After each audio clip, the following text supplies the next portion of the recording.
gute? Ni sawa. Ni sawa? No musi kuje.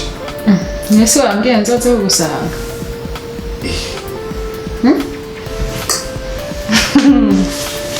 Arupye bagereye.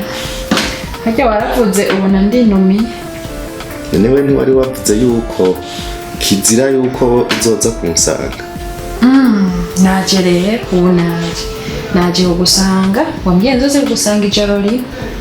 Naje rero we kandi uzohapfa ngwaza umutima ni nk'uburazi kungera ntanze. Sheri neno gukanga gute? Hajya rero wambwiye nzoze kugusanga ubona ninumiye. Shabaza ngo sinzoza. Naje rero nahise kugusanga gusa hari ibindi. Naje nenda kubaza ikintu kiri kugira uze utananteguje ne kubera ko utanteguje basi ngo usange niteguye ne nkunda kubaza ikintu kiri nk'ubu byoca bishika ugacu wibungenga ugacu byara ne nk'ubu wewe wumva byoca bigenda gute? Wewe ya mutwe uko bwarakongotoye. Twe turabyara. Ninde bikubwiye? Ninde biguhenze? Ninde yaguhenze kwa? Wewe ntubyara. Wabonye tubyara nande? Ninde wumvise muri twebwe abyara? None uyu si umubiri ufise. None igihe numva ngo bamarayika bapfuye mu ijuru babyaranye n'abana b'abantu none ntibabyaye? Okay, ndi marayika nawe rero ukaba umumarayika. Aho bibaye nje nzobyara. None uje ndi marayika? Ntukora nk'ibyo nanje nkora. Ntunyika? None burya ko ari ububasha wampaye neje mu ijuru utacyari. Uraje? Oya. Mubwire ushaka gukora urabikora? None. Rero ndakubwira ikintu kimwe. Nje kugusanga. Turindire kugenda cyane. Umviriza nje kugusanga. Kondisiyo imwe wihende nkoreko. Nzobona ibara. Ndakubwiye uzobonye ibara wihende nkoreko. None ushatse kuvuga yuko nuje kunsanga gute ntagukorako? Wambwiye nzoze kugusanga. Wambwiye nzoze nagusanga ijoro rimwe. Nesi naje. Wenda kubwiye wihende nkoreko. Asha. Je ndavyimenyera.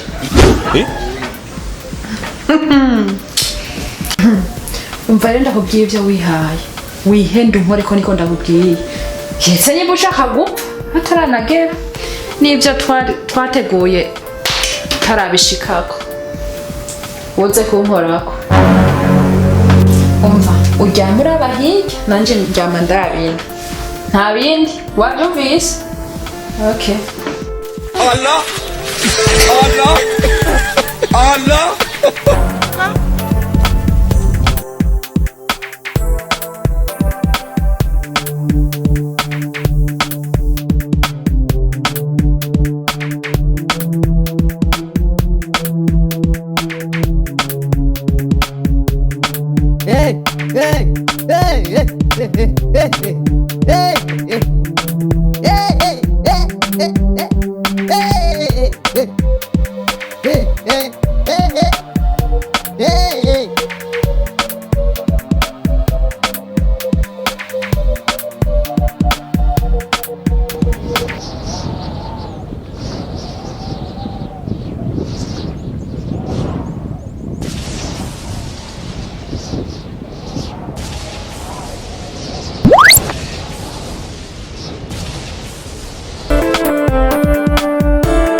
Waje ngaha gute?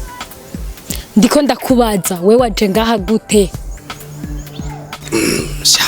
None wewe uracyari muzima cyangwa warapfuye? none kuri ngaha nawe warapfuye ugize ngo twe ntidupfa mwe nimupfa mune Jesse je naje kukwihambira jewe we ni wapfuye wewe ni wapfuye wewe mvuriza ndakubwira ikintu kimwe kirazira wewe kuza ngaha hataragera we none hari bwagere kuza ngaha ugize ngo ivyo uri kurambaza n'ivyo wawe twe ntitubazwa umvuriza ndakubwira ikintu kimwe uri kuravyumva untegere neza ndakwihanije ndakwihanije ndaguhaye gasopo igitanda canje ntihagira umukobwa numwe ana numwe azihenda kirarako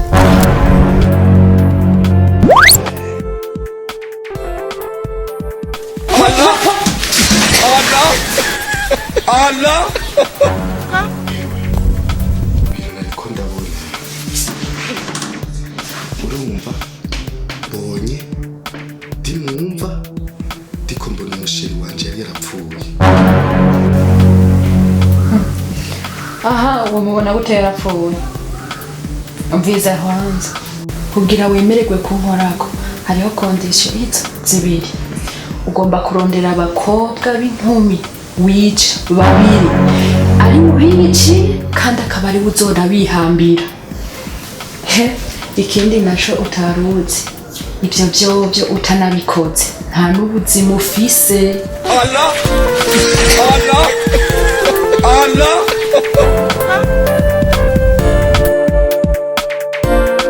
ndabona ko atampamvu iko twobandanya kuko aho twovugira hose ndabona co bikibazo kuraza aho turoye ujya muntu yadutumiye ko anife yiwe urumva ariko ikintu candidaniye kandi nkene ko tuvugana cyane Cagute none uvyibuka rafuwa pase turi kumwe byo twahaririye ko ndakubwira ko udashaka gukiza umuntu bwara uri ibintu vy'amashengero uravyumva mugabo rero hari ikintu je candidaniye kabisa nogena ntavuze yego nivyo waramuhumuye birakunda arahumuka ndabona ko yahumutse bwara kandi wanashaka nagize amatohoza yimbitse barambwira yuko ujya mu type franchement yari yahumye ari kugira 3e cycle mu Bushinwa urabyumva yego mugabo karya kantu we wakoresheje ngo mu bubasha nahawe medesi je maze imyaka 200 mu bakizi ba medesi urabizi ivyo ndabizi naciyewe ciwanje nta musi n'umwe nari bwongere kumva umuntu avuga ngo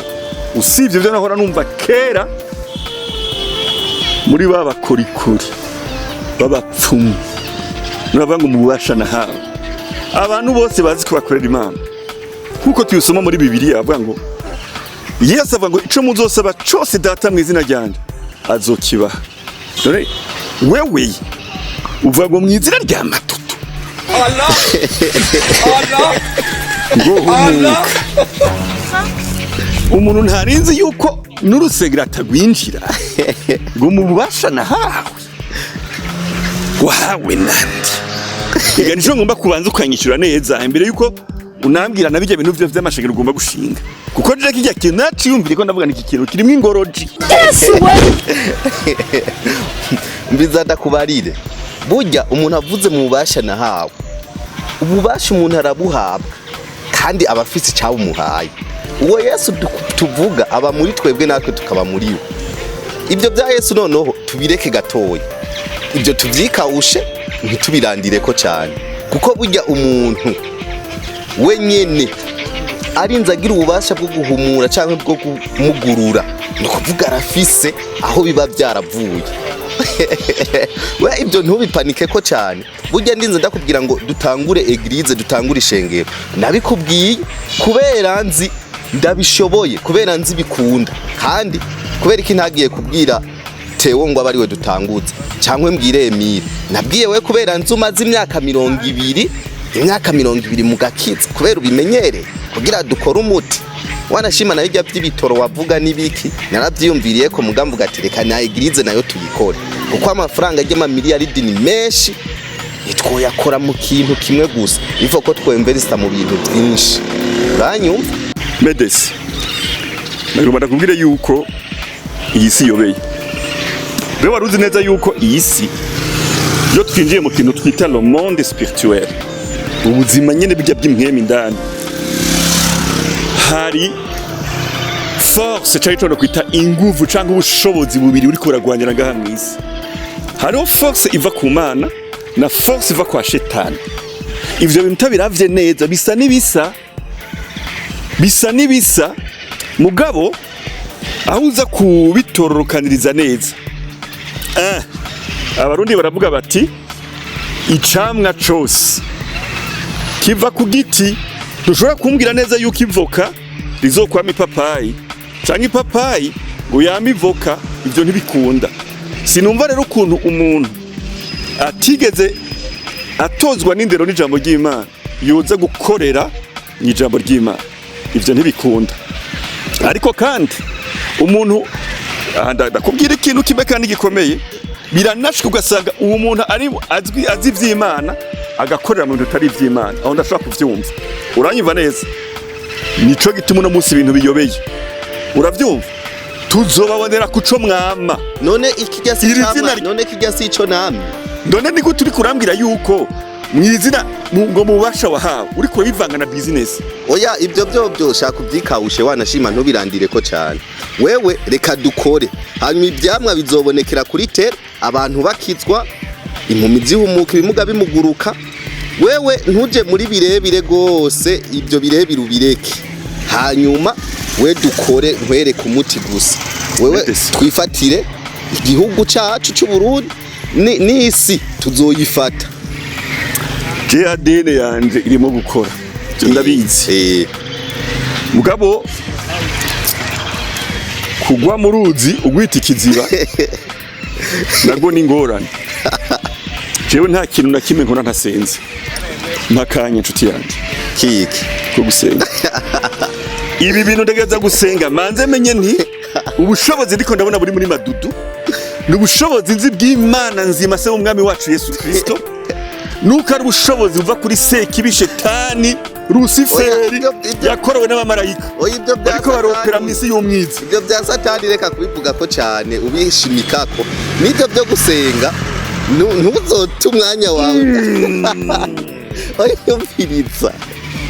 Ntuzote umwanya wawe munini bikubuza kuja kwikorera business udandaza ndaze ya business ukora. Nguri kurasenga nguja kumara umwanya ngo kuburago gusenga. Uriyemera rero ko ubushobozi bwavuye ku Mana. Wewe ibyo byo gusenga urabireka ntutu umwanya wawe nguri kurasenga.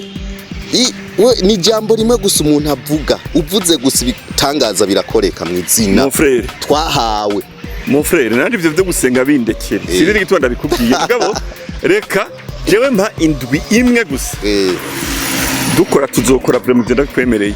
Mugabo ubanze ndeke. We urira umuduga tugende. Mugabo ivyo byo gusenga ntuzubite ku mwanya munini ya cyane gusa dushira ibikorwa imbere kuko ibikorwa bisumbya amasengesho. Kuko kenshi ntiworeka kuja gukora ibikorwa ngo ugiye mu masengesho kuko ntaho ushika mugani ni wakora uzoshika kure kurushaho wari kuja mu byumba gusenga. Dore budatugiye. Allah